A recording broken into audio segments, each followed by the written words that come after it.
Ya estamos con el doctor Víctor García Tomo. ¿Cómo está usted, doctor? Chema, ¿cómo está? Buenas noches. Y todavía estoy a tiempo para saludarnos. Muchas gracias, muy amable. Muchas gracias, doctor.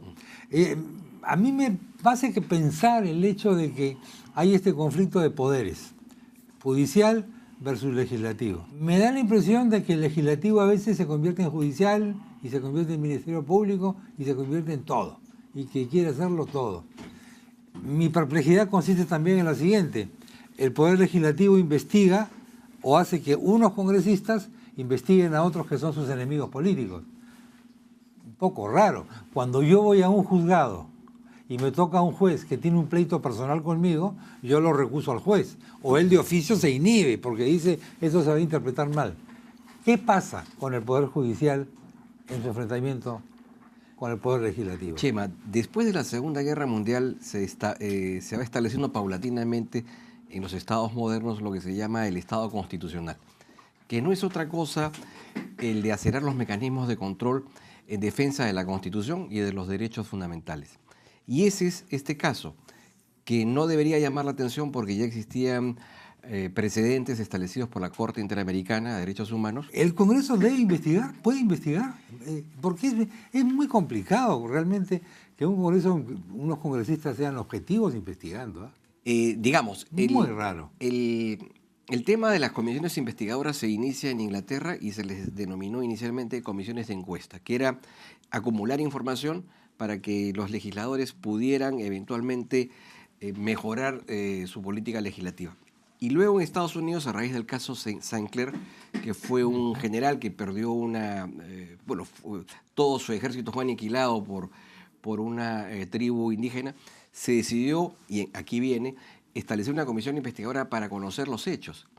Pero la finalidad no estaba dirigido a analizarlos desde un punto de vista jurisdiccional, legal, claro, sino de evaluar qué medidas deberían adoptarse para que no vuelva a producirse una situación de esa naturaleza, ¿no? Entonces, son dos investigaciones que deberían tener un corte diferente, pero que aquí las confundimos. Y si a eso le añadimos una cierta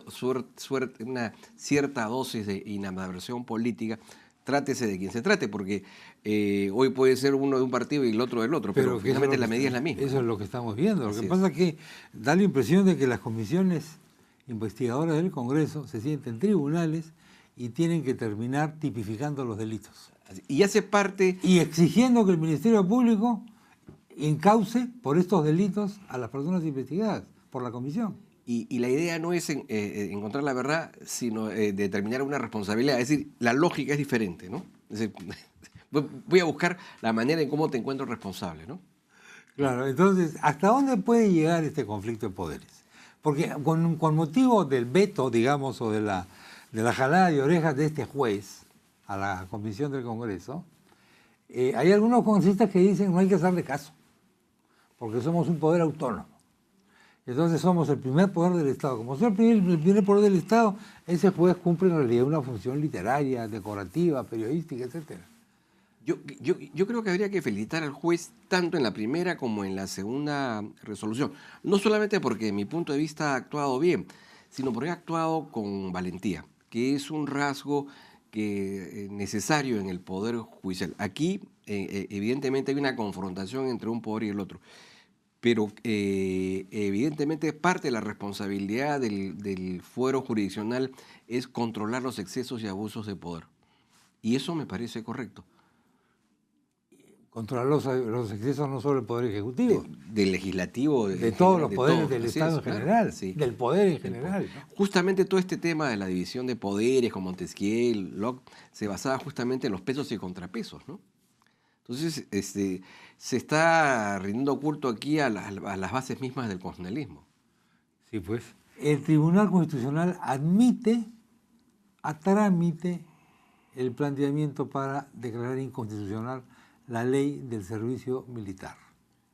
¿Está en su fuero el Tribunal Constitucional haciendo esto? Sí, pero además, Chema, hay que tomar en cuenta que ya se había presentado una acción de amparo presentada por la Defensoría del Pueblo que originó una medida cautelar que declaró la norma, suspender la aplicación de la norma. Esta es una segunda medida en torno a la misma ley y creo que tiene un resultado previsible.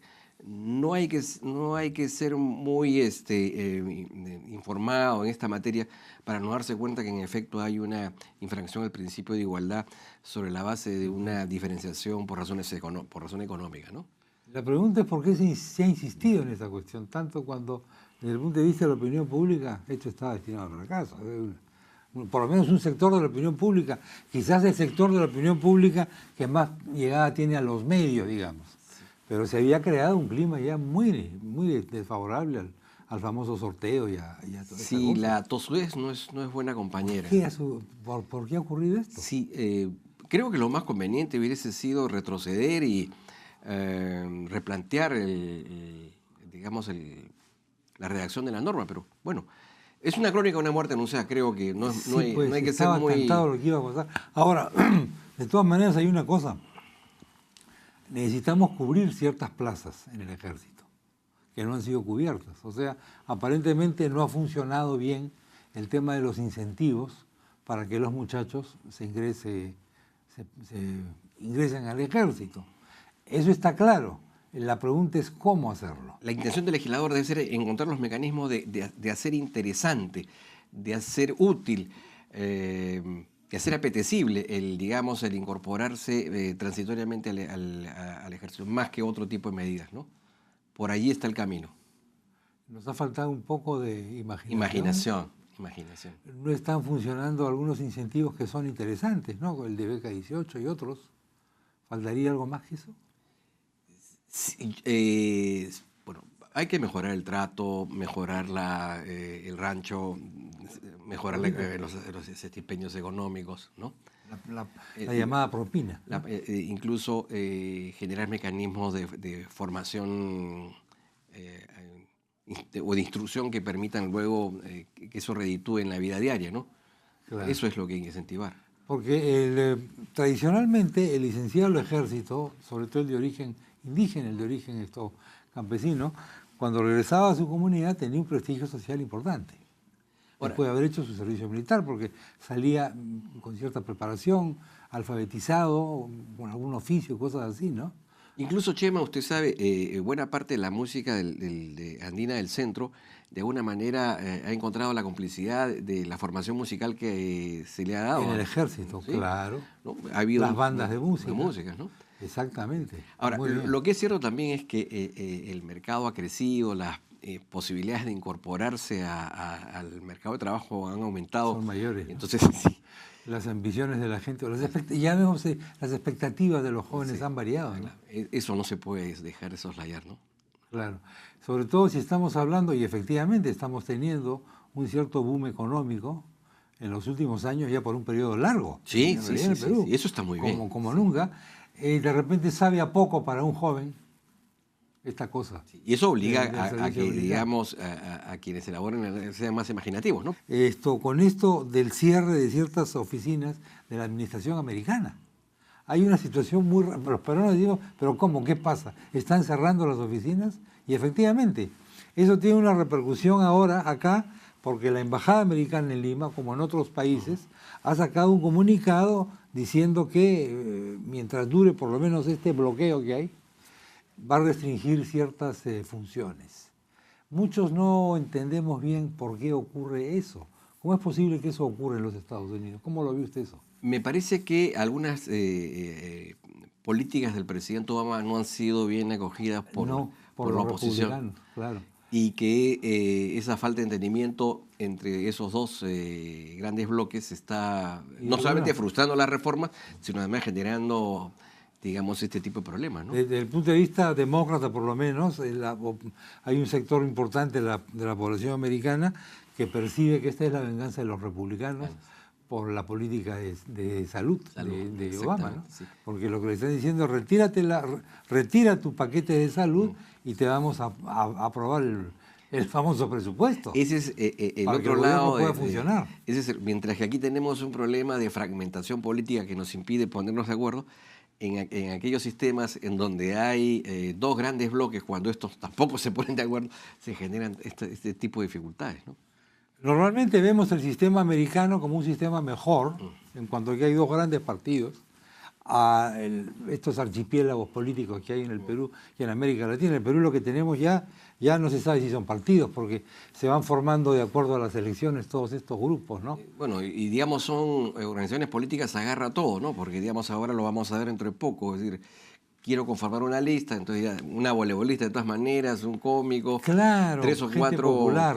3 o 4 empresarios emergentes, por allá alguien disparatado que se le ocurre de un día para otro ser yo pertenezco al Colegio de Abogados y ¿Va a ser usted candidato? Sí, estamos en plena campaña y la idea es que el colegio recobre el papel protagónico que tiene incluso desde finales de la colonia. Decía usted que le quería dar al colegio un reconocimiento o un realce que quizás ha perdido en los últimos años. Sí, el colegio fue hasta hace unos 20 años por lo menos un centro básico para la reflexión sobre temas jurídicos que tenían interés público, para la propuesta e incluso para la iniciativa legislativa, ¿no es cierto? Eso se ha perdido. El colegio ha perdido su vínculo también con sus agremiados, pero se requiere recomponer esa relación y se requiere mejorar esa imagen. Y es posible, es necesario.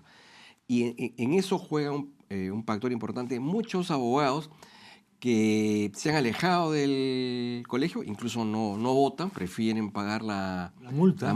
Porque el voto es obligatorio, ¿no es cierto? Porque el voto es obligatorio. ¿Hay demasiados abogados en el Perú, doctor? Estamos hablando alrededor de más de 100.000 abogados.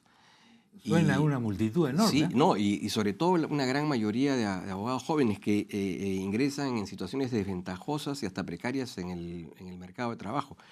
Y eso es preocupante porque a las deficiencias que se dan en buena parte del sistema universitario, encontramos que existen jóvenes abogados que no tienen ideas básicas sobre lo que es litigación oral, lo que es argumentación jurídica, el manejo de la informática, redacción y oratoria forense, y ni siquiera tienen las armas y los instrumentos para poder crear y administrar su propio estudio.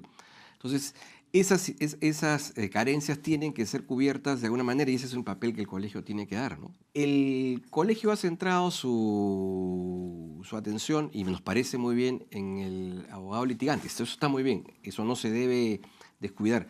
Pero hay otras áreas que el abogado joven, ¿no? Porque claro, tradicionalmente la idea que un chico ha tenido, bueno, estamos hablando de hace décadas ya, de lo que es un abogado es el tribuno que está frente a un tribunal, ¿no? Sí, digamos, es el protagonista central. Pero hay otras formas de ejercicio de la abogacía. Pero ahora hay mucha asesoría jurídica de empresas y muchas cosas de ese tipo. Y han surgido nuevas especialidades y sería bueno ir creando capítulos, ¿no? Para que eso permite no hay capítulos, pues, identificar problemas. Como tienen los ingenieros. Como tienen los ingenieros. Mejorar las políticas de reciclaje o actualización profesional e incluso el marketing para los propios interesados, ¿no? Claro. Antiguamente, si un chico tenía cierta facilidad para hablar, porque la oratoria estaba muy vinculada a la eso viene de Grecia, porque en Grecia era el político y abogado, ¿no es cierto? El orador en el areópago, ¿no? Sí, de ahí viene la elocuencia. La famosa elocuencia. Sí. Bueno, doctor, me imagino que vamos a conversar todavía de aquí a las elecciones. Ojalá, Chema, muchísimas gracias. Bueno, seguiremos charlando. Muchas gracias. No, gracias a usted por haber estado con nosotros. El doctor Víctor García Toma, pasándole a revista algunos aspectos de la actualidad jurídico-política y también profesional de los abogados.